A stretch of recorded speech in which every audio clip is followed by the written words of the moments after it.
வணக்கம். விடுதலை ராஜேந்திரன். ஏஜி நூரானி, அப்துல் கஃபூர் நூரானி தனது 94ஆம் வயதில் நேற்று முடிவெய்து விட்டார். பம்பாயில் இந்த மரணம் நடந்திருக்கிறது.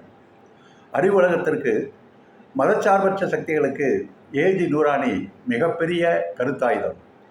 மிக நெருக்கமாக இருந்த ஒரு எழுத்தாளர், மிகச்சிறந்த அரசியல் சட்ட நிபுணர், ஆற்றல் வாய்ந்த வழக்கறிஞர். எல்லாவற்றையும் விட அவருடைய கட்டுரைகள் ஒவ்வொன்றும் கருத்துக்கள், தகவல்கள், ஆதாரங்களுடன் மறுக்க முடியாதவைகளாக இருந்து வந்திருக்கிறது.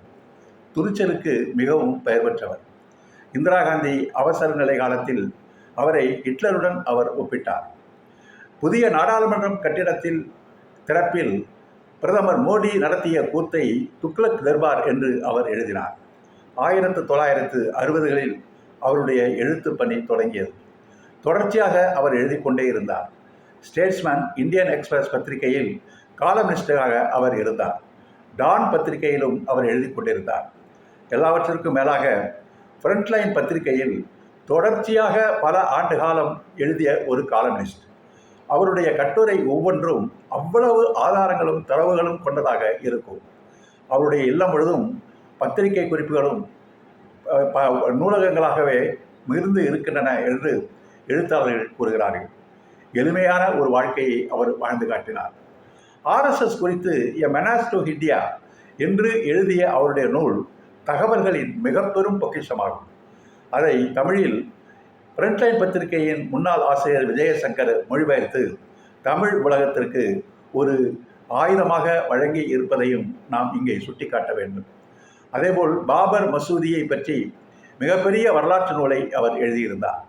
அதில் குறிப்பிட்ட எந்த ஒரு கருத்தையும் இதுவரை எவராலும் மறுக்க முடியவில்லை.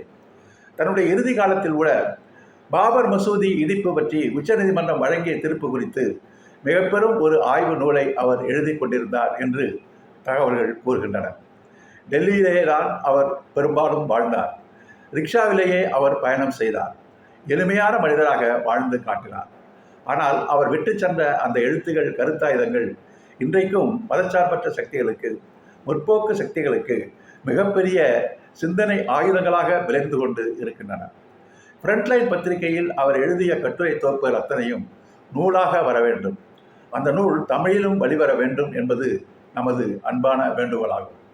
மறைந்த ஒரு மாபெரும் சிந்தனையாளர்களுக்கு, இறுதி வரை மதச்சார்பின்மைக்காக போராடிய ஒரு மிகப்பெரிய ஒரு எழுத்தாளருக்கு நம்முடைய வீர வணக்கத்தை செலுத்திக் கொள்வோம்.